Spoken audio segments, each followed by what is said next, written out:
break down the game. Around the league we keep it tight.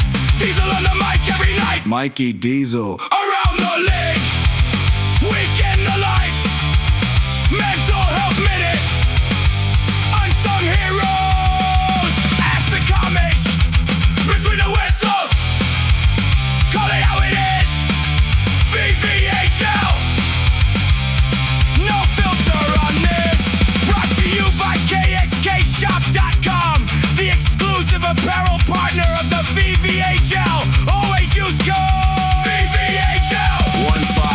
15 for 15% off. Now your host, co-founder, commissioner, V.V.H.L Cup champion and Hall of Famer. Ladies and gentlemen, put your hands together and welcome your host coming at you hot from a makeshift vocal booth in his closet. Get on your feet and welcome Mikey Diesel!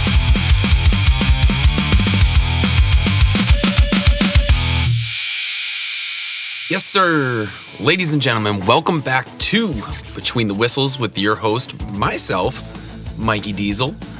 For those that don't know, I'm the commissioner of a Fours Online Hockey League. It is called the V.V.H.L. One of the co-founders here, been here forever. We got a lot of people here. And this is our podcast where we talk about a whole bunch of stuff. And we're going to start right into it by unpacking my week that was.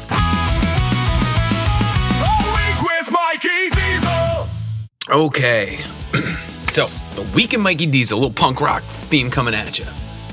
And now I'm gonna go punk rock and just fly off the handle here and see what we do. But yeah, I just came in from baseball. It's been a long day. We won our game 10-8. For some reason, man, everyone's tempers were flying in this game. Everyone was getting short with each other. Everyone was getting aggravated. It felt like we were in a general chat after a 15-1 drubbing, potential body blocking. Like, it was that level of, like, people getting amped up for no reason. I got a guy on my team, traps a ball, he dives, it just hit the ground, went in his glove, and the third base coach of the other team's like, no catch, no catch. I said, well, can we appeal it? And he's like, you're not appealing anything, blah, blah. I'm like, bro, you gotta chill out, man. Like, there's no need to take this type of thing. And he was just like barking at me and getting more and more escalated. I'm like, bro, you need to chill the fuck out. Like, this ain't what it is. And like a couple other guys got aggravated because I got a couple like loud guys on my team, but they're just busting each other's balls. But like, it was like kind of distracting because they were pitcher and catcher today. So they were like going back and forth, and a batter walked out of the box, called timeout, started yelling at him for taking like too many liberties with like the way they were yelling to each other, and like it was just a weird scene, man. And then last inning, one of these amazing players was pitching, gets a ground ball towards him. It takes him towards the line halfway up, so he goes to tag the base runner, who's a guy on my team. It's a buddy of mine. I've known him for like 10 years. The most mild-mannered dude you'd ever meet. And he, all of a sudden, like, I see his back to me and he's running down the first baseline. And the pitcher goes to tag him in the chest, just like hold the glove out for him to run into it. And he just like shoved him like 3 times. And I was like, oh, that was weird. Maybe they were just playing around. And someone's like, oh yeah, the pitcher tried to stuff the ball in his shirt. And I'm like, that's kind of funny. I don't know. It didn't bother me. And I asked my buddy that shoved him, I was like, hey man, were you guys playing around? Cause like to me, that just seemed like a little funny exchange. But like, if you're really upset, dude, like we might need to talk about this. And he just kind of gave me a face. And I was like, holy shit, he was serious. And he called the kid a fuckface, which, man, when you're like in your early 50s, man, you're just playing Sunday ball, like kids are grown and stuff like that. Like he's got 2 kids in college, this man, and again, he's like the most mild-mannered dude. To like shove a 30-year-old new guy in the league for trying to tag you out down the baseline and call him a fuckface is like so funny and so just inappropriate and unnecessary, and it was like way out of character for him. But I was like, yo, what got into everyone today? Like I was the most chill dude there. It was pretty funny. That same guy too, the pitcher that like got into the dust up with him, I absolutely cleaned out a fastball, barreled up. It was hooking to the line for probably a single because I'm slow as shit. But this dude ran from left center, full sprint, dove upwards, full extension, and caught the ball. I was like, not even mad. I was like, this is one of the best baseball plays I've ever seen. So shout out to that guy. His name's Tom Connors. He's brand new to our over 30 league, and that dude is a baller. And maybe next time we throw that ball to first base, or else you're gonna get trucked by my big dog. Yeah, so that was just today, and I was pretty tired at the game, man, because I did some electrical work yesterday for another buddy of mine from the baseball league. He wanted all these cool like recessed accent lights on his front and rear of his house, up or lower. And I'm like, hey man, listen, I'm an animal. I'm just gonna show up and do this. So if you need me to leave, you're gonna have to kick me out. Otherwise, I'm just gonna stay until it's done, because that's what I do, man. I just grind. Gotta get that money. Gotta get the job done and be on to the next one, so I don't have it hanging over my head, because like I'll just obsess about it till it's done. And yeah, wouldn't you know it, I take a leak at 8 in the morning, go get myself an iced coffee, I get myself a sausage McMuffin with double cheese, and then after that, I just went to his house. I got there at 9 a.m., just finished my sandwich. I was, nursing the coffee throughout the day, all that fun stuff. And then after that, I started working at his house, and I didn't leave until 11:15 at night. So I worked from 9 a.m. at this dude's house until 11:15 at night. The job came out incredible, but holy shit was I gassed. He's like trying to offer me beers. I'm like, bro, I gotta go climb up on your roof, and it's like at an extreme pitch, and I like really don't feel like dying tonight because I had an IPA right before I went on your roof, and I'm like on fumes. But it came out amazing. The pics are in the Gen chat. Like, I couldn't be more proud of this job. It like makes a whole world of difference on his house. Accent lighting's fucking awesome, man. It's like what, like that's one of those jobs as an electrician I love doing, because like the finished product was like worth the grind, the sweat, the aggravation, and like all the dirt and stuff. Like it just it beautified his house even more. So I'm super proud of that. And I don't know, I like doing my job, so it's fun. I like doing that. Then yeah, we had a little bit of umpiring this week.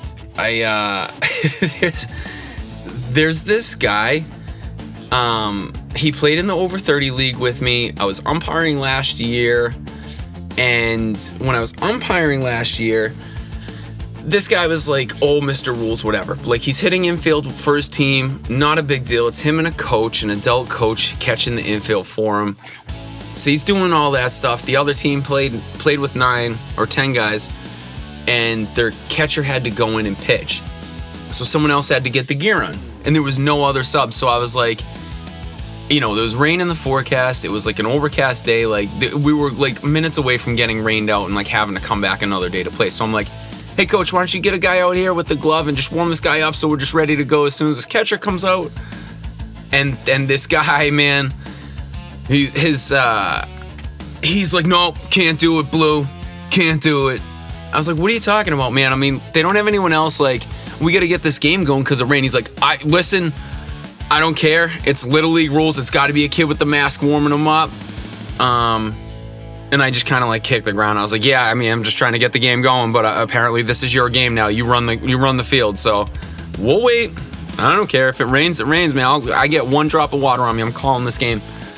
And we didn't. They ended up winning. Not a big deal. So fast forward, like, I stormed off the field. I was wicked aggravated about it. I'm like, this freaking guy, man, like, you take all the fun out of like umpiring and coaching baseball because you're such a hardo fucking loser, you know what I mean? Like, he wasn't great in our over 30 league. He's just a massive arrogant cock when we ever see him coaching. It's like just an unnecessary douchebag, dude, and I don't get it. So fast forward to this year, I see his team's color uniform showing up for like an all-star tournament, and I'm like, oh, that's him. I'm gonna get him now. I stormed up to the field because he was hitting infield, and I go, hey coach, you can't have a coach catch infield like this. And he just gives me the death stare. I go, bro, you can stare at me all you want, but Little League rules state that you must have a kid with a catcher's mask catching infield. So if you want to play the rules game and you want to give me these little death stares, we can have a problem. But as far as I'm concerned, I'm the authority of this game. You're in violation. Get a kid out there with a mask and a glove, dude. It's enough. And boy, he was mad. And I was doing the bases, so he didn't really have many interactions with me the rest of the way. But he started giving my home plate umpire a bunch of shit about like not calling in field flies. 2 kids standing outside of the dugout when they're supposed to be one. And my partner for the day is a lawyer, and he like just threw a bunch of legal jargon at him and told him to go sit down where he belongs on his bucket. So listen, it took almost a full calendar year, but due to my elite grudge holding abilities, I have had that rattling around in the back of my head for a while, and it felt great to give this guy his serving of humble pie. The funniest part of this story, the guy's name is Eric Vroom. V-R-O-O-M. That is his legal name. I'm like, here we are, commissioner of the V.V.H.L, the Vroom Vroom Hockey League, getting into it with the Vroom douche of Little League Baseball. So I just thought it was funny that like a guy that was giving me such a problem was his last name was Vroom. But like, bro, I'm gonna strip your name from you because I'm a co-founder and a commissioner and an admin of the Vroom Vroom Hockey League, and you're putting a disgrace to the name of Vroom. But a little more baseball talk. I played Jaybird this week in our Night Over 30 league. His team dog walked us, absolutely brutalized us, 16-4, dude. I didn't want to be there. It was fucking gross. And all while Jam Mac 16 was sitting there. He pulled up in this super nice looking Mustang, I think it is. It's banana yellow, dude. Thing's sharp, dude. He's sharp. He's a fun dude to be around. Snagged a couple pictures. He talked to Jaybird more than he talked to me. Probably because they were winning the whole time, and Jim Mack only hangs out with winners, man. So he was chilling there. He was having fun. He had to get out of his car, though, because he had this little black cloud flying over him, and it just kept raining on him. And he's like, it's always me. Never gonna get drafted. No, Jam Mac's always fun in person. He always puts on an act like he's really upset and not gonna get drafted and all this stuff. But he's a top-notch dude, man. And big shout out to him for coming to watch a couple old dudes play baseball against each other. And with that, man, I think the last thing that I'm gonna really talk about this week is at work we had an employee recognition dinner, and they were giving out awards and things like that. And they had barbecue catering. It was like really good. But on our way there, we had our union rep talk to us about like negotiations and things of that nature for our contract, which I believe is up July 1st. So I don't know. I could be talking to you guys and gals before I go on strike. I don't know. I really don't know what's gonna happen. I have zero faith in the people that are negotiating for us. So I just kind of sat there while they were talking. I wasn't even gonna go to the meeting. And then it was on the steps of where we were eating. So I said, screw it, I'll go. And I just sat there next to my buddy doing like the hand like jerk off motion the whole time the guy was talking. And then we locked eyes while I was doing it. And he's like, hey man, you got a question? I was like, no, not at all. I was like, my wrist just kind of hurts. He's like, yeah, okay. I was like, no, I'm making jerk off motions because you're a fucking jerk off, dude. What do you want me to say to you? Like, I have no faith you're gonna get us a good contract. Our union steward wasn't even there that day, and he's the one that's supposed to be talking to us and stuff like that. So I'm like, yo, this dude's not here. He doesn't care. I don't fucking care. It's whatever. You know what I mean? But we have this other guy there when we were walking in there. He skips by like 3 people, comes up next to me. This guy, like, if you looked insanely quick and you were like, oh, hey, was that Mike? Like, that's the only way you would ever do it. If he's walking slowly down a hall towards you, no one's going, oh, hey, is that Mikey Diesel? They're like, no, it's fucking Seth. So this guy comes up to me, and like every time he tells me that if someone tells them that we look so much alike, I just eviscerate this guy every time, dude. I just stomp him out, try and crush his soul. I want him to feel so bad he never talks to me again. So he jumped up to us so he could try and sit with us at the lunch, and I'm like, I'm not having any of that. I just have no filter, dude, when it comes to him. I'm going to tell him to kick rocks if he tries to sit with us. And he goes, oh, hey, Mike, it happened again. It's been a while, but it happened again. I'm like, yo, what are you talking? What just happened again? And he's like, oh, dude, I was walking down the hall and someone goes, oh, hey, what's up, Mike? Oh, you're not Mike. And I go, dude, can I just stop you right now? And he's like, yeah, what's going on, dude? I go, hey, man, that's gonna go down as the coolest fucking story I've ever heard. I just called my mother right now to tell her that story because of how great it is. And you know who I'm calling next after this? I'm calling my fucking father, dude. And I'm telling him that same story because that's the coolest fucking story I've ever heard. I can't even believe that's ever happened to you, dude. That is so fucking cool. I'm so glad you told me that story, bro. People think we look alike, and you're the only person that they ever say it to. I've never once had someone call me Seth. They call me Mike because they know that I'm fucking Mike. And I don't look like you, and you don't look like me, so fucking drop it. And then I just turned and walked away from him and made a plate of barbecue and told all my buddies in the shop that I basically ended that guy's life, like, in conversation. And with that, I would just like to say to put a bow on this little segment here. I feel like it's stories like that have led to some of the success of Between the Whistles here. On Spotify alone, we've hit 500 plus streams. And that doesn't account for YouTube views. It doesn't account for the Apple Podcast listens. It doesn't count for iHeartRadio listens. So that's huge, man. Like, to average like around 70 listeners a week on average is so huge. I can't thank you all enough. That's like every time I get that like data from Dan, I'm like so shocked that like people actually listen to this stuff. And it's so incredible.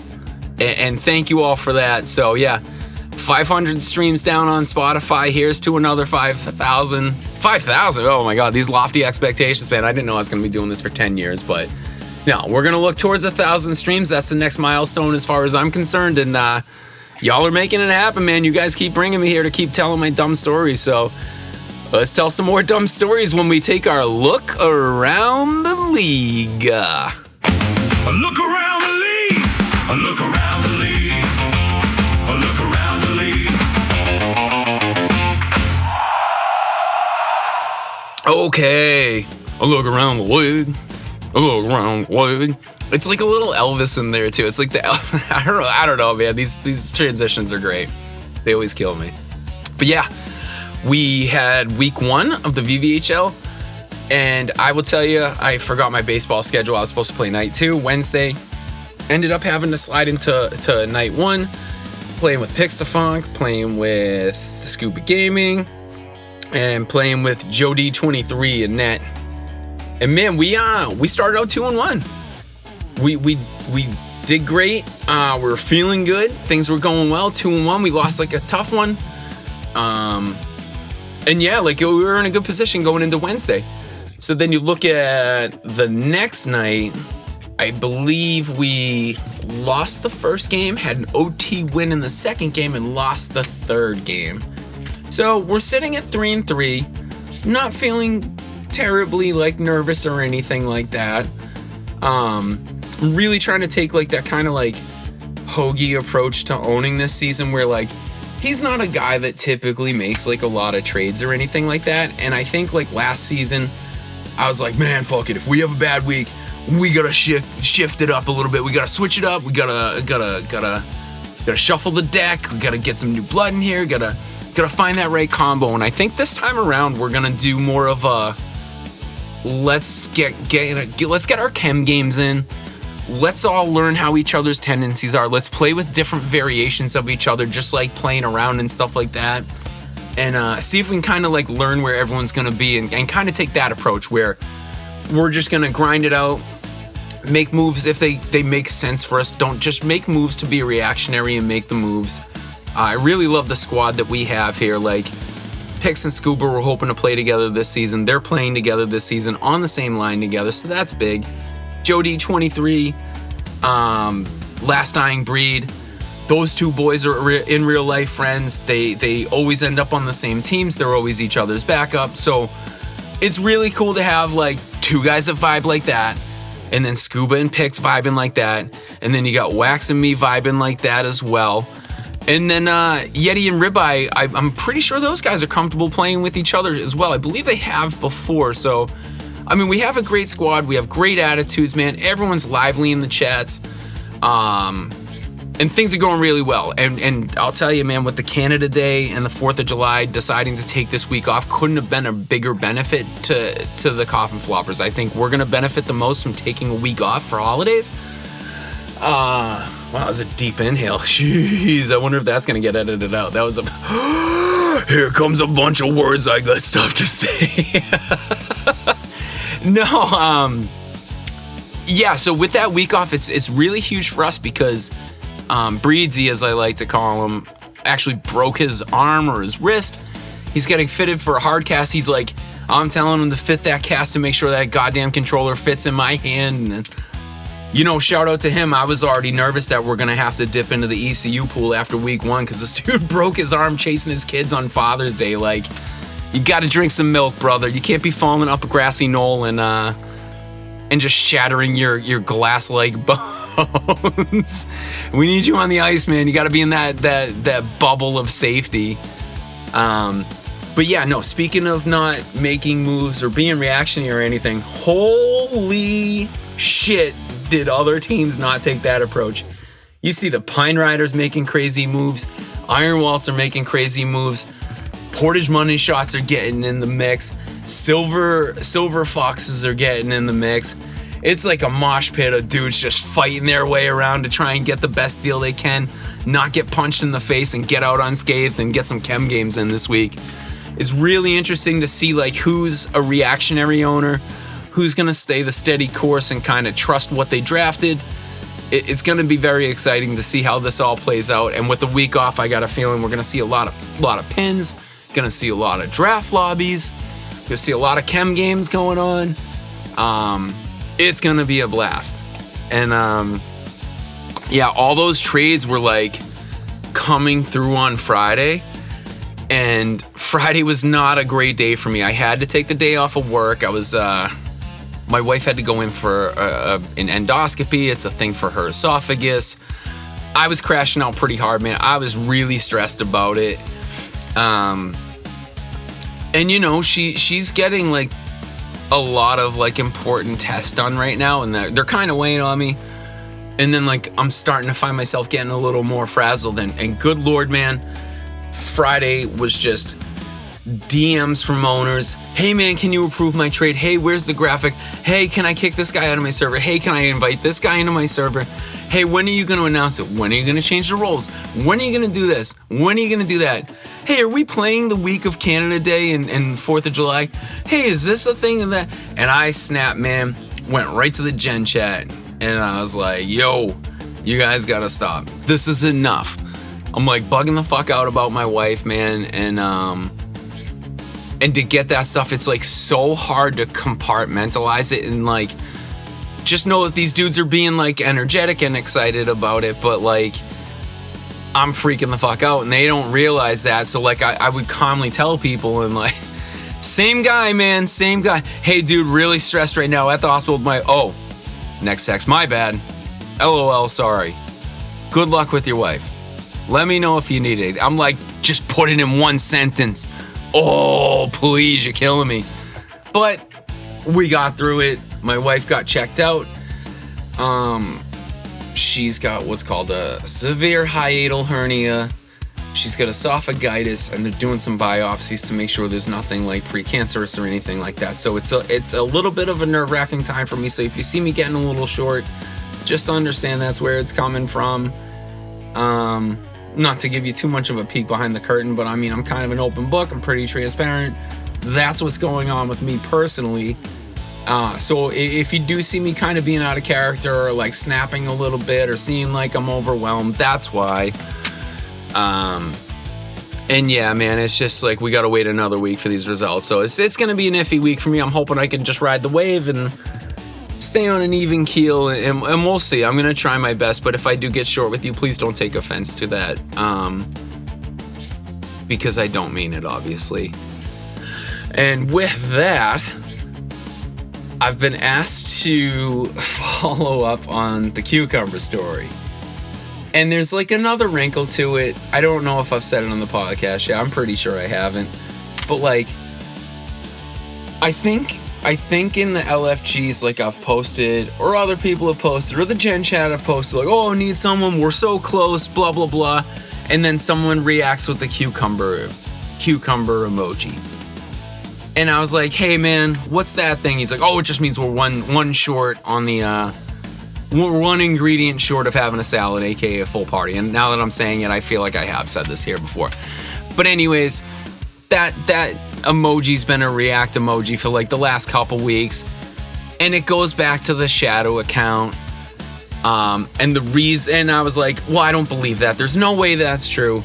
And I ultimately found out through my moles and all the other servers. So yeah, all you boys listening to this, you know you need to be on your best behavior, okay? So when you're on your best behavior, things are fine. When you're not, and I hear about them, we're gonna talk about them.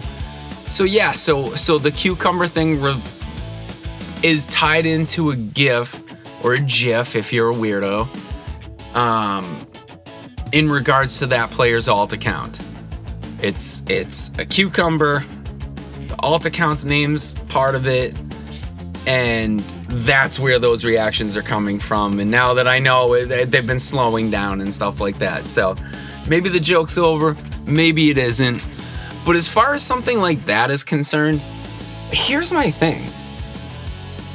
When you get yourself kicked out of a league and you're like, well, I'll show those guys. I'll come back under my alt account and I'll keep playing.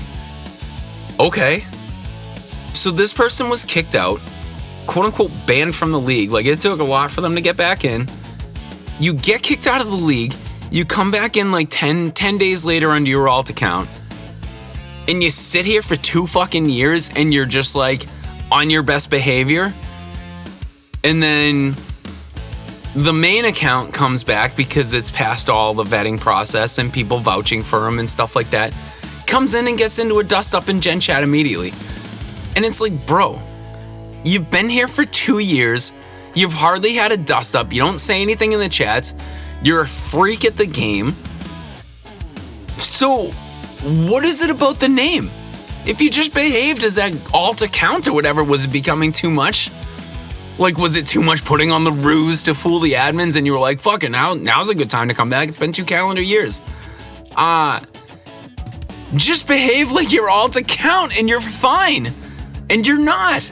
You're starting shit already under your real name. It's weird. I don't understand it.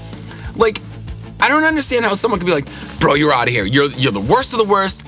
You don't belong here. You're out of the league. Well, I'll show you.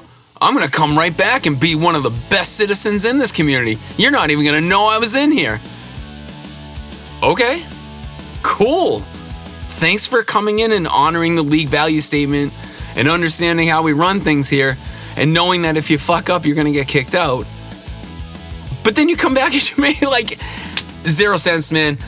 I'm throwing my hands up in the air. Oh man, I'm having this conversation like I'm talking to that person because boy, I would love to DM this person, male or female, and be like, why couldn't you just behave under the other account and just stay here like that? It's fine.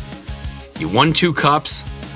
Man, I'm really giving away a lot of Easter eggs and hints on who this is, but I don't even care. I've already told the whole party who it was. Like, everyone knows who it is. I was the last to find out. So screw it. We're talking about it. But yeah, man, it's like crazy.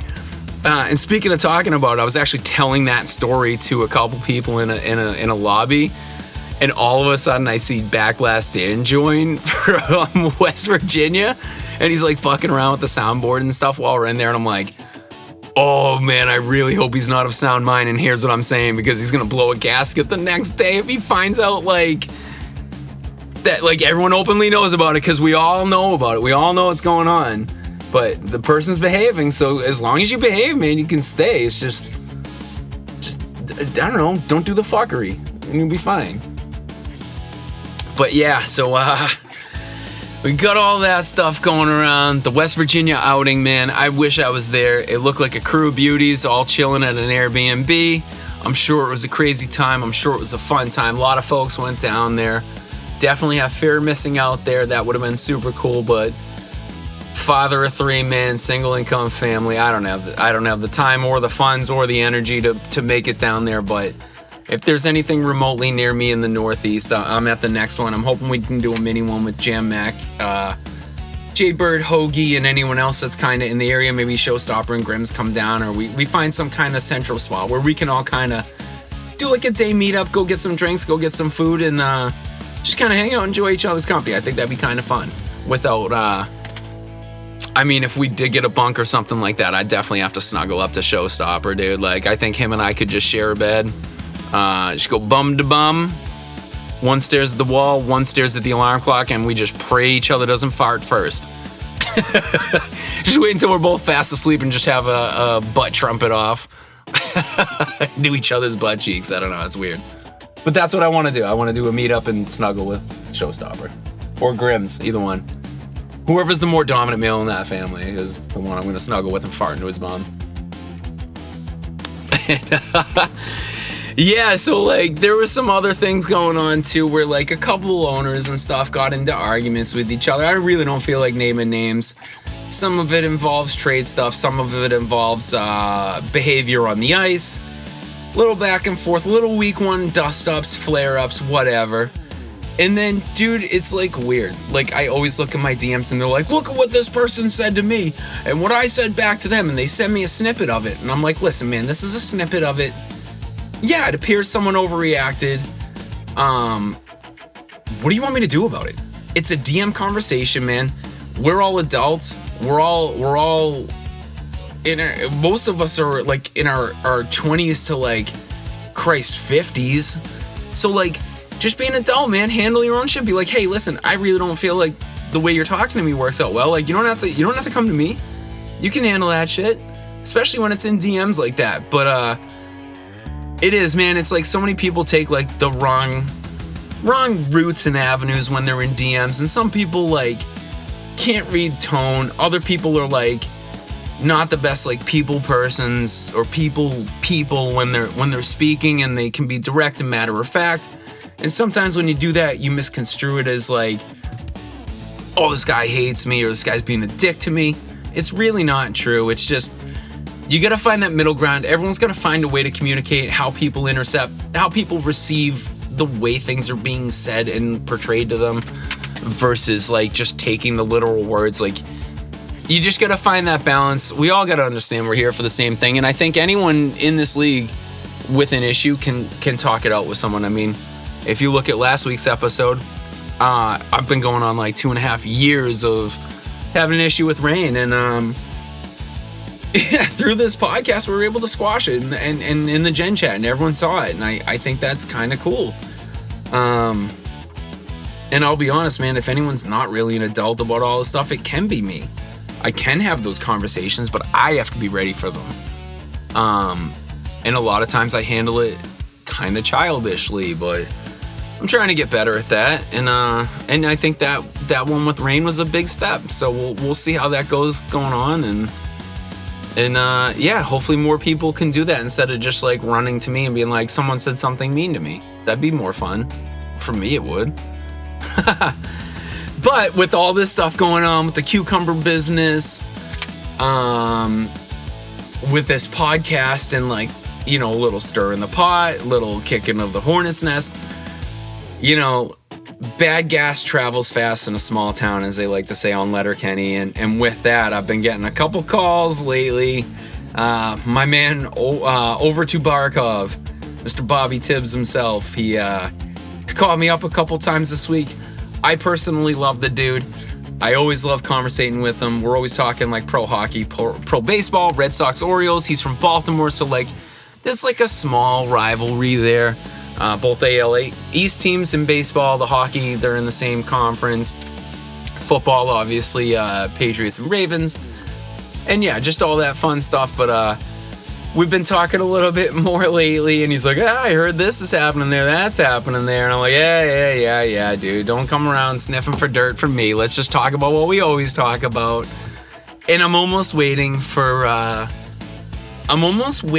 him to ask what he has to do to come back to the V.V.H.L. And I'm hoping he doesn't. He's more of a sixes player. He's in one league. Again, great dude. His exit here was a really, really tricky one. We'll have to get into that someday. But But with that, I just take it as it is, dude. Like I said, Bobby's a great dude. I enjoy talking to him. And yeah, that's about it. So like, nothing league-wise. It's just funny that like he still hears like these little rumblings of things that are happening here, and I'm usually his first call to kind of get all that stuff. But yeah, hey, it is what it is. Yeah, there were two guys that I invited in. They were from the Sixes League AGL that I was in. They're buddies with One for Rose. They're buddies with me, Wax, all the AGL dudes that are in here in the V.V.H.L. Isles 44 and Dirty 1981. And I got a chance to play with Dirty. It had been a little while since I played with him. And like, he's newer to the league, so I'm like, oh, hey, dude, this is so-and-so, and this is so-and-so. Hey, guys, meet Dirty. And he's like, oh, yeah, dude, I played with them the other day in LFGs. I'm like, oh, all right, my bad. And then Backblast Dan, like I said, joined the chat from West Virginia. And I was like, oh, hey, Dirty, I'd like you to meet, like, the founder of the league, the guy that came up with the name. He's the man here. Backblast Dan, he's like, yeah, dude, I met Dan the other day. We were doing a bunch of pubs together, had a lot of fun. And I was like, you know what? Why am I introducing you to people that you've already played with? Like, I don't know what my thing is about trying to make everyone feel comfortable and at home and stuff like that, but maybe that's the charm of the league. But I was like, he's like, dude, I've played with these people. We're good. I was like, all right, man, I got you. My apologies. And we were trying to do a draft lobby and stuff with Dan in there, bouncing the soundboard. I was telling the Cucumber story, and then I'm like, hey guys, this draft lobby's stupid. Do you want to hear me just tell stories before we play? And they were like, yeah, dude, fuck it. Open the vault. And I did. I was feeling saucy, man. I had a couple brews in me. And yeah, they knew the key to the code, and they cracked the vault open, and I spilled a little bit of guts out there. So that was a pretty wild draft lobby that night. But yeah, and in that same draft lobby, like, I think I got burned on defense, and someone went on a 2-1 and they scored easily, and I'm like, yep, this is my 9/11. This is my personal 9/11. And I don't know why I'm trying to make that like a thing. Like, it's not a funny thing. I think I've just been watching too many of like those like dark humor like comics and stuff like that. So for some reason, to me, it tickles me and like makes me laugh when I say that like any minor inconvenience is my personal 9/11. But yeah, that might be a little bit of a touchy subject. I should probably ease off that instead of trying to make that a thing. But what it did do in that draft lobby was open the door for like everyone's 9/11 recounts of like where they were, what it was like. It was actually kind of a sweet bonding kind of moment, because like you got to hear everyone's experiences with like, it ranged from everything from I wasn't born yet, which was really depressing, from I wasn't born yet to people being in like grade school, middle school, high school, working at a career in an office building, potentially, you know, people that were like pilots, what their experience was for it, what me as a construction worker working in downtown Boston felt like that day, the following weeks after with like no planes in the sky, and like it was just such a bizarre situation. And yeah, it was I don't know, it was a little cathartic with all of us talking about it. It was like a little bit of a healing thing. We found out, you know, some more personal stories about people, and I love making personal connections like that. So it ultimately, like, for a shitty kind of like fairly inappropriate joke, it kind of led to some good, and a lot more people kind of got better understandings of each other. So, you know, sometimes through the good, sometimes through the bad, you can get to some good there. A little silver lining to that little poor taste in joke on my part, I guess. One thing that someone said, I can't remember who, it might have been Eater Snickers, but he's like, yeah, dude, like, imagine like you're George Bush sitting there and someone comes and whispers in your ear and they're like, sir, this was like a terrible tragedy that happened. And like, you all know the clip. The guy whispers in his ear, he just kind of looks down for a second, nods real quick, and goes back to reading a children's story. And I will never understand or try and put myself in those shoes. Because what do you do? What are you supposed to do? You're the president of the United States. You got a room full of like kids that are like 5, 5 to 7 years old, somewhere in that range. This dude's just trying to do a children's book. They're already impressed that like the president's in their classroom and stuff. And then to get that news, like, I feel like I'd just like rip my shirt off and start running around in circles. Like, I don't know what to do. I'm not cut out for this, you know? And someone was like, yeah, imagine if he just got up and he's like, God isn't real. This is a catastrophe, everyone. And like just sends the whole school into a full panic and just screams out of the room, you know? But thankfully he didn't do that. He handled it with the kind of grace that I certainly wouldn't be able to. So, hey, listen, if George Bush Jr. is listening to this, man, shout out to you. Mission has been accomplished. And I think the last thing that we really did in that draft lobby that we were talking about was some more hijinks with Ajax falling asleep. He's, dude is so funny, man. Just trash talking guys as they come in, hoping he stays awake because you know that like with the flip of a switch, the dude's going out in a minute. So, yeah, no, it's never not fun with Ajax, Snickers, Picks, like that whole crew of people. Those guys. They slay me, man. I know I say it all the time on this pod, but those boys are hilarious. And yeah, I mean, as far as I'm concerned, that's the look around the league. We got sixes coming up. They extended signups a little bit. If we can get enough people for a couple more teams, we're gonna go for it. If we don't, we gotta cap it at 9 players per team, 6 teams, 54 people. We're at 54.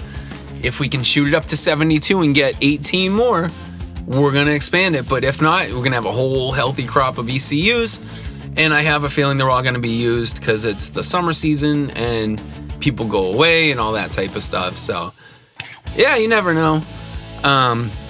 With that, let's take this thing over to the Unsung Hero of the Week. Today we salute you, Unsung Hero of the Week. The grinder, the glue guy, the one who never gets the headlines but always shows up. This one's for you.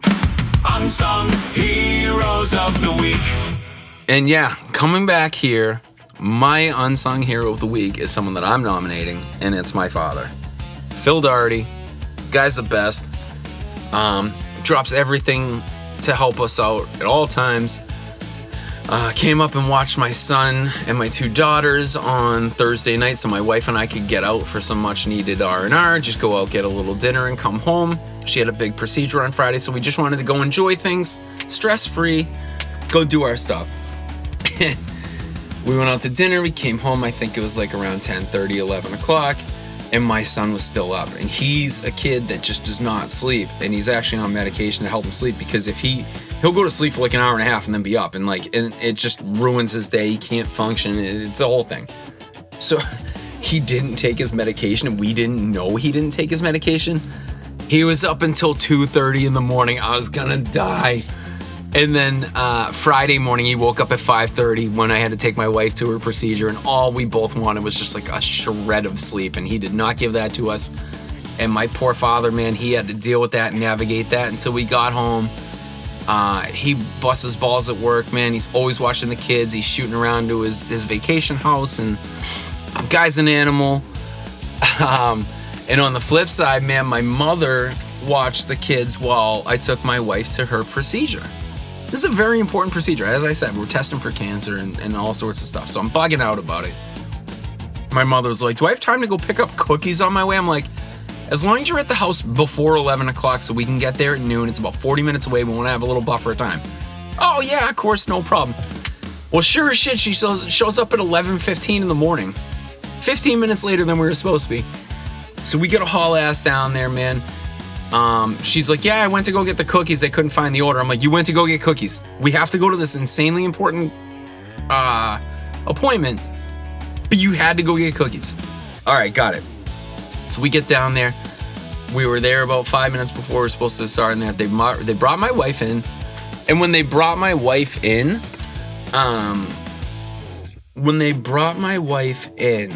they said the doctor was ahead of schedule.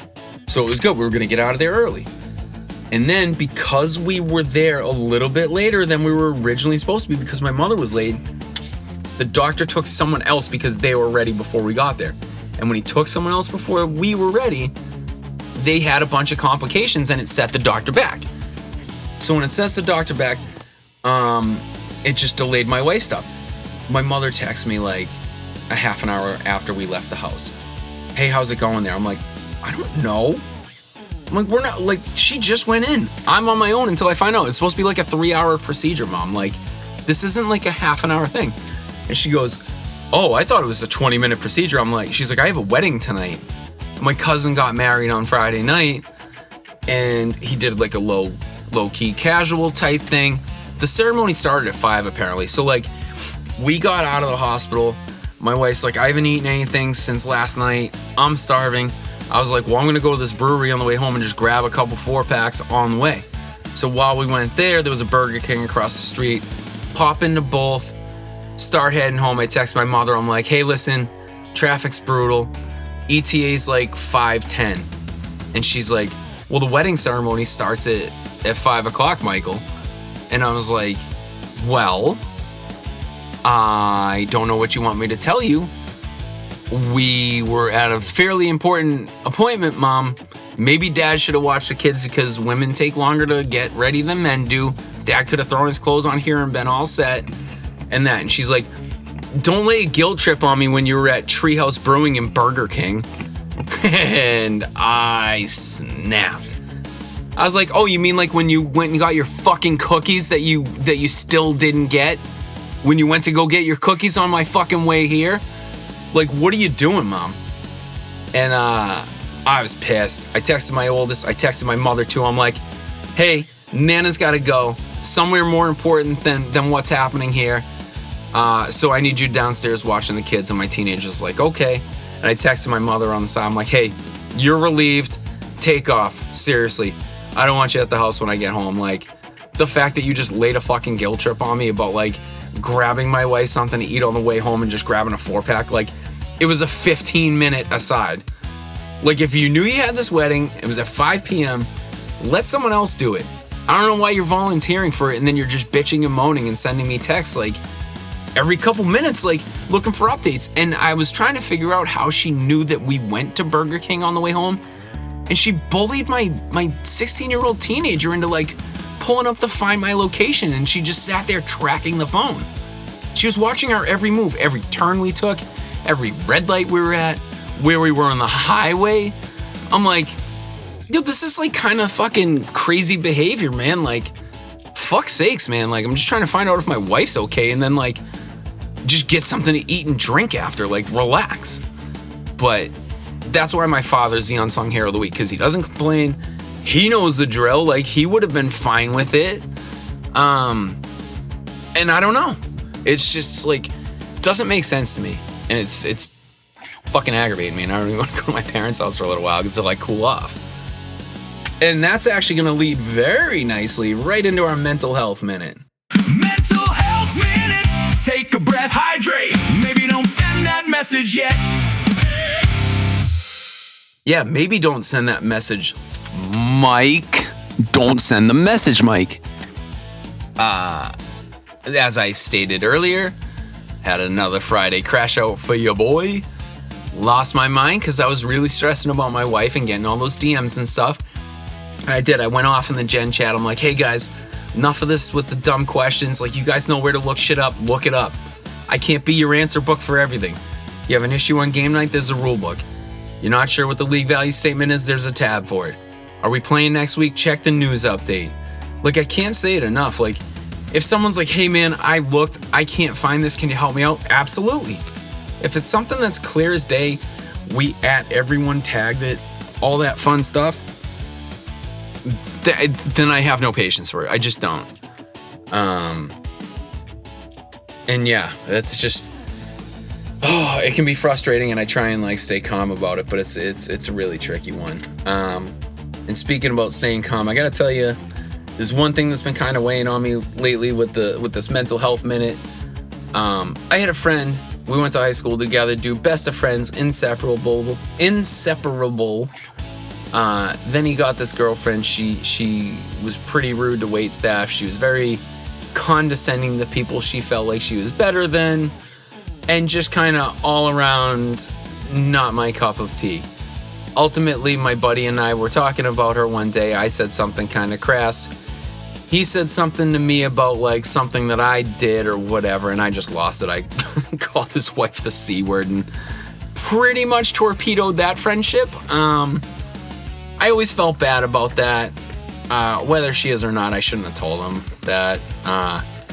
Ultimately, she's not. She's probably a good person. She's just not. It's not like I loved hanging out with her and stuff like that. It was a styles clash. And yeah, him and I like talk very, very infrequently. It's like a happy birthday or whatever here and there. Pretty much stay in our lanes. But I do feel bad about that. We'd never be able to get that back anyways. It's been like, I don't know, fucking 2010. So it's been 15 years. It's not changing. But more recently, I have another friend that I met back in around like 2008.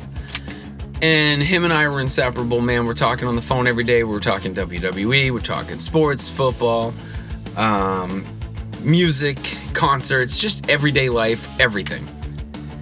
And last season, he was having his fourth kid, and he asked to take off like a season from the baseball league that we play in together, and we were co-commissioners in. And I was like, yeah, dude, no problem. Like, just take all the time you need. When you're ready to come back, the spot's yours. You can be co-commissioner, you can be admin, like all that fun stuff. And he's like, yeah, dude, I just really got to focus on my family so I can't have the distraction. I'm like, oh, all right, cool. So I took him out of the group chat. You know, we appointed a new manager. Like, everything was on the up and up.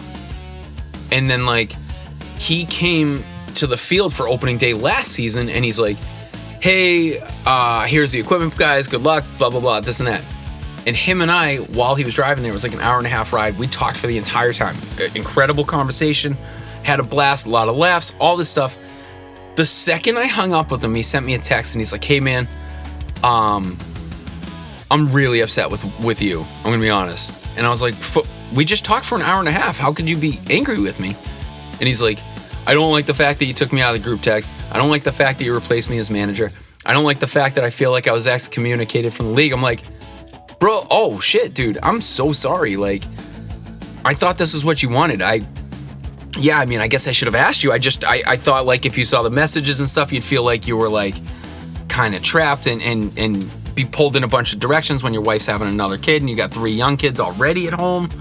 So I thought I was doing a good thing. I'm so sorry, dude. Like, I'm really sorry. He's like, yeah, well, it really upset me. And I'm like, oh yeah, dude, no, like I can see that. I can see your side of it. Like, I feel fucking terrible. I can absolutely put you back in the group text. I can, whatever, you just tell me what you want and I'll take care of it. And he's like, yeah, I'm just really upset, dude. I don't know. It's really upsetting to me that you did this to me and stuff. I'm like, bro, again, like, I don't know what you want me to tell you here. I'm really sorry. It wasn't meant in a malicious manner or anything like that. And he's like, yeah, well, I'm pretty upset about it. I was like, hey, man, listen, I'm going to end this conversation now. Take all the time you need and come back to me when you're ready, dude. Like, this is a one-way thing. Like, this is you being upset with me, and I totally respect that. You've clearly stated it. You've verbalized it repeatedly. I've apologized profusely. So take all the time you need, dude. I'll always be here. I just won't bother you until you're kind of feeling good or anything. And man, it's been 15 months. I mean, I legitimately talked to this dude probably on the phone twice a day, and we'd text in between, like, so like to have that just vanish out of nowhere is like such a mind fuck to me. And I'm like, I really feel like I didn't do anything wrong. It was only with the best of intentions, but I'm like, and where this is the mental health minute, like the thing that weighs on me is like, I'm the common denominator in this. Like, got into a fight with my good buddy of like 15 years over his wife and like just torpedoed that relationship. And now this one, like, I'm just trying to run a baseball league, man. And I know like if I was out of it, I wouldn't want to get those texts. So I thought I was helping. He's still upset about it, I guess. Like, he ran the Boston Marathon, didn't congratulate him. Had his kid, didn't congratulate him. I was shocked to see a Christmas card from the family, so we shipped one off. It's just weird. Like, I don't know why I'm the common denominator. Am I just saying something crass that I don't think is crass? Am I one of those people that's like maybe not the best people person? I don't know. Maybe you guys know, and if you do, write in.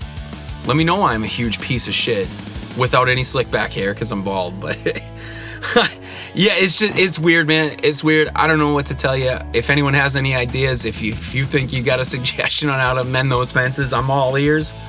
But yeah, let's get into some letters here that were written in for the Mental Health Minute. One's about a week and a half old. It came in while I recorded the podcast, so I didn't get a chance to listen to this, read this one out, but I'm going to do it now. And we got 2 letters, so we're going to start with the first one. Hey Diesel, with it being Father's today, I'm not really sure if this is going to make this week's podcast or next week's, which is this is the next week, so congratulations, you made the next week's podcast. I just want to give a big shout out to my dad. He's had a rough go the last 1.5 to 2 years. The guy can't catch a break, and it amazes me how he keeps going every day despite everything he's been through. In March of 2024, my dad had to get his open heart surgery to replace a valve. Surgery and recovery went amazing for him, but almost exactly a year to the day after the surgery, he almost got an infection that went to his heart, and it did a lot of damage. He ended up in the hospital. He was in the ICU. Things were not looking very good, and he was in very bad shape when he got there. Oh my God, did I delete the other half of that message? But, well, let me see if I can do this. See if my phone will allow me to do this and keep recording. I think it will, because I want to make sure I read the rest of this letter. So if this is screwing up the podcast, I apologize, but I really want to make sure I read this because it was a really nice letter. So let's get back into that. I apologize for the delay. I'm just having a thing. Keeps going through it. Been through. Okay. Ended up in the hospital in the ICU. Things were not looking very good, and he was in very bad shape when he got there. By some miracle, he ended up pulling through, but also had suffered a stroke due to that infection, and on top of that, he had to get his left leg amputated above the knee. I've spent a lot of time out of town, visiting with my dad during recovery, and for me, it was one of the hardest times I've ever had to go through, and I can only imagine what it was like for him, waking up to a whole different way of life. Through everything, he keeps a positive attitude. He works so hard to learn how to walk again and regain his strength. Like I said, though, the guy cannot catch a break. The doctors suspect a cancer that he had about 10 years ago may be coming back. So, send some good vibes and some thoughts my way. And I'm so sorry for the long post, but my father deserves it, even if he doesn't listen to the podcast. LOL. And where it was signed, I think it's fair to say the name, and that was Slam Chunk. And Slim, heart goes out to you. And definitely thoughts, prayers, nothing but good things and blessings towards your dad. Who knows? For a second, I thought your dad might have been Dave Aquino, but you said it was above the knee, so I that's where I don't know. That's a pretty heavy one. I'm just trying to inject a little bit of comedy because transitioning out of this thing's a little tough one. But Slam Chunk, we love you. Thoughts and prayers. Definitely take care of the big guy. Give him a big hug today. Let your dad know you love him. It's always unfair to see someone you love so much going through something kind of heavy, and we just have to be the support system for him, and Slam's doing a great job with that. So hopefully things go very well here, and her dad gets a speedy recovery and gets a good prognosis on the days ahead. And here's the next letter that came in. Now this person didn't sign it, so completely anonymous as things are, unless you choose to not have it be anonymous, but that's of course a listener's call when they write in here. And here we go. I had a rough week at work. I was supposed to transfer to a new area under a new supervisor. Both my current and my supposedly new supervisor are like family to me. I had made the decision to stay put and not move to the new area late on a Friday afternoon. Unfortunately, I was seeing the supervisor I was supposed to transfer to on Saturday evening at a local event. I had to introduce him as my new supervisor, as I hadn't. Oh man, that's tough. So I had to introduce him as my new supervisor, even though I hadn't told him that I decided to not move to the new area. Man, it's heavy. That's it's so awkward. Like, yeah, it's a tough one because you how do you play it? Okay. I decided since we're not on the clock that I'd tell him Monday, because I didn't want to ruin his weekend, and that's very admirable. Good on you. I later found out that Monday was his birthday. Oh man, so I decided to rip the Band-Aid off on Monday. He got extremely upset. He thought that I was absolutely a horrible person for my deception on Saturday, and I totally get that. Reflecting back on it, I did not make the correct decision. However, I learned from this mistake after a horrible day of feeling down and out, went home, and I started listening to the podcast and catching up on Between the Whistles. It makes me feel even more connected to this league. I feel like I have a home even though I haven't been here for that long. Also, your mental health minute really makes me feel like, it really feels like an escape for me. I've always been raised by a hardcore Portuguese background family where mental health is frowned upon, even though it's prevalent in the family. They think of it as a sign of weakness. This is a great place for me to release in a safe space. It makes me look forward to all the great things, and I want to be a part of this league. Looking forward to season 12 on NHL 27, where I look towards bigger and better things, pending an application. Ooh, hint, hint. Oh man. Anyways, thank you for taking time to read this and listen. We appreciate all of you for what you do for this league, and I love you all. So there's a lot to unpack there. I think a fair move would be wait until this person applies for ownership for season 12. We go into the weekend. We say, hey, this is one of our new owners in the V.V.H.L, and then wait until their birthday and rip the Band-Aid. Is that the No, that's not the appropriate response. Of course not. But there are a couple things in here that are really important to talk about. The whole thing with the boss and the new supervisor, I'm telling you right now, I would have absolutely played that the same way. Especially with the way that I handle certain news and things of that nature. Like, I wouldn't want my birthday ruined. I mean, I wouldn't want my weekend ruined. I'd be like, hey man, that's a Monday thing. Let's just chill. It's all this and that, whatever. I totally see where the other person was feeling deceived on Saturday and stuff. I can tell you that you're not a horrible person for the quote-unquote deception. That's not the arena to break that type of news, in my opinion. It's tough that Monday was their birthday. If you did it on Monday, on their birthday, like, we're adults, man. We're not getting, like, crowns in school and cupcakes for our birthday, like, in class and shit. Like, most of us have responsibilities, and we have to work on our birthdays and do things that are for other people on our birthdays, and it's never the same as it was when you were a kid. So you can't really get too down about that. It is what it is, and there was no wrongdoing there for sure. Now, the other thing that I really want to discuss is the whole thing about the Portuguese background family, and it's not even the Portuguese thing, but just a lot of families, you know, like this person said the mental health stuff is kind of frowned upon, looking at it as a sign of weakness. You always hear the phrase, man up, just be a man, this and that, push those feelings down. It's really not healthy. Man, woman, grandfather, grandmother, mother, father, brother, sister, sons, daughters, anything. Talking things out is always helpful. I don't see my therapist as much anymore because I treat this like a journal. As things happen to me throughout the week, I'm writing them down, and then I get to kind of verbalize them and work through these things with you guys. I treat this like I'm speaking to you individually, but also as a whole.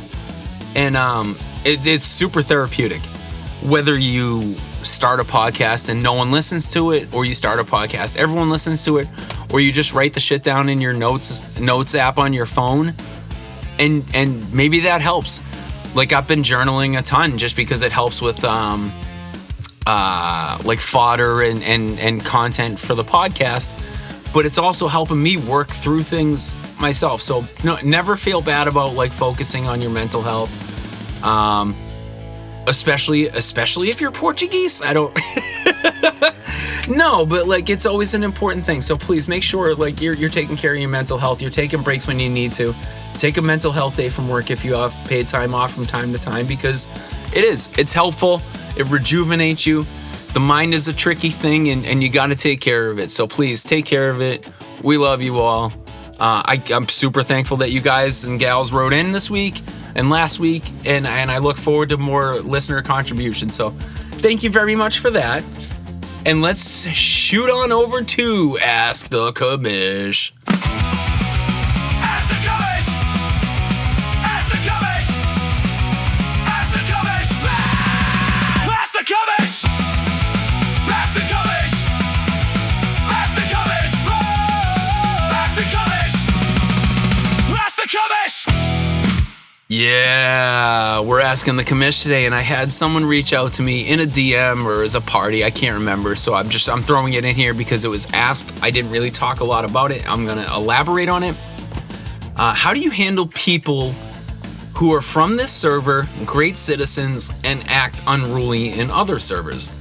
Which is very funny because we've had two real big incidents that have come up recently, and I'm gonna withhold the names because it's not fair to them. But we had one person, a prominent member of the league, call people some pretty bad names in another league. Regardless of the level of severity, it was definitely a league value statement infraction, violation. I confronted the person about it. We talked in DMs for a while. I told him how disappointed I was. And kind of remove some roles from that person, and they got to work their way back up the ladder to get back in the full good graces and get the full carte blanche around here and be able to do more of the stuff that they were doing before. But they're working their way up. They recognize their mistake. They apologize profusely, and they have been on the comeback trail. They've been doing an amazing job being a good citizen here, and they've calmed down their actions elsewhere. The next person said some pretty unruly stuff the other night. They apparently have been getting egged on by this one person in their league. They said a bunch of shit that was pretty out there. Nothing to the point where, like, if we have to act on someone saying something on another league, they have to actively say, like, a handful of certain phrases or no words for us to be like, the fact that we even saw this is disgusting and you're out. We're not fucking doing it. Like, one guy before said to someone, he's like, I'm going to drive to your house and I'm going to kill you with a knife. Like, gone instantly. We don't play that game here, man. Like, that shit ain't happening.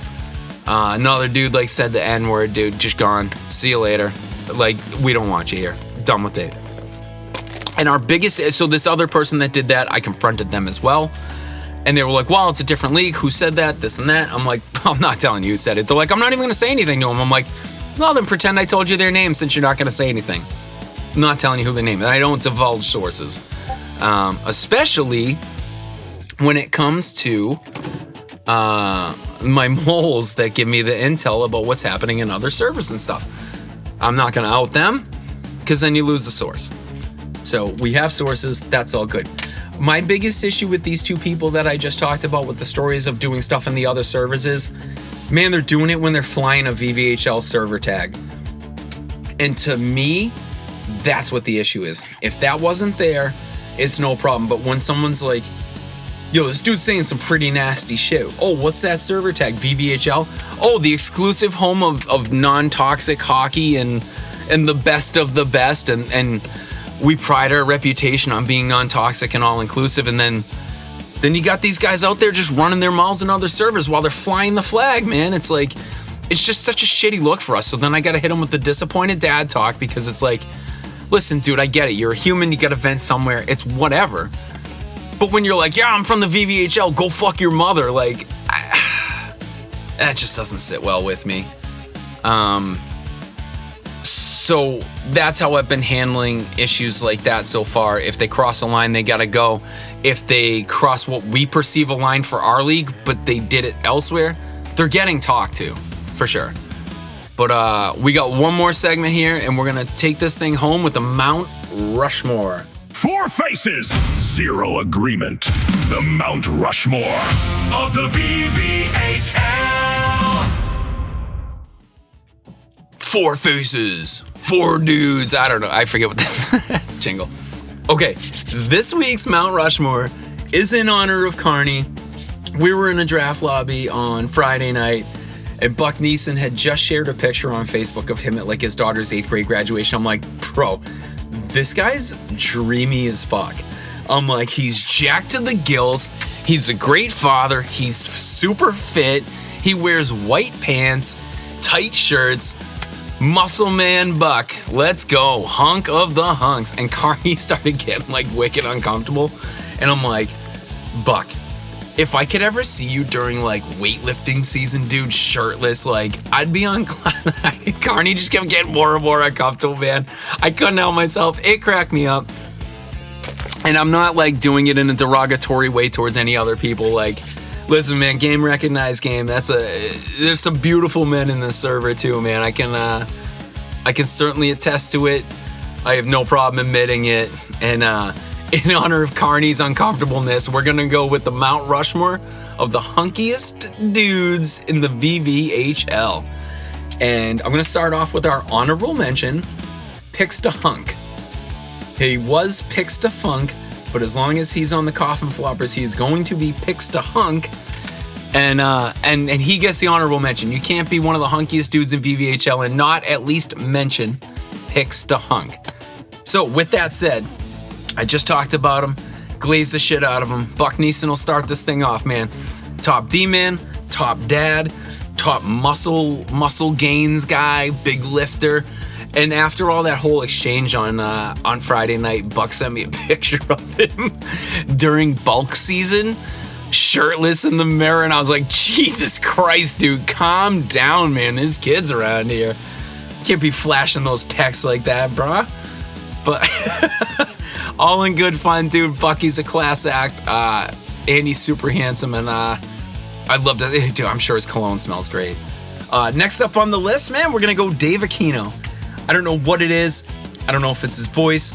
I don't know if it's that little devilish grin that he has in all his pictures that he shows there. I don't know if it's the fact that he can't run away from me if I'm chasing him, because I'm going to tackle him and give him some smooches. But Dave Aquino, charisma off the charts, super good looking dude. Hats off to you, man. You're the total package.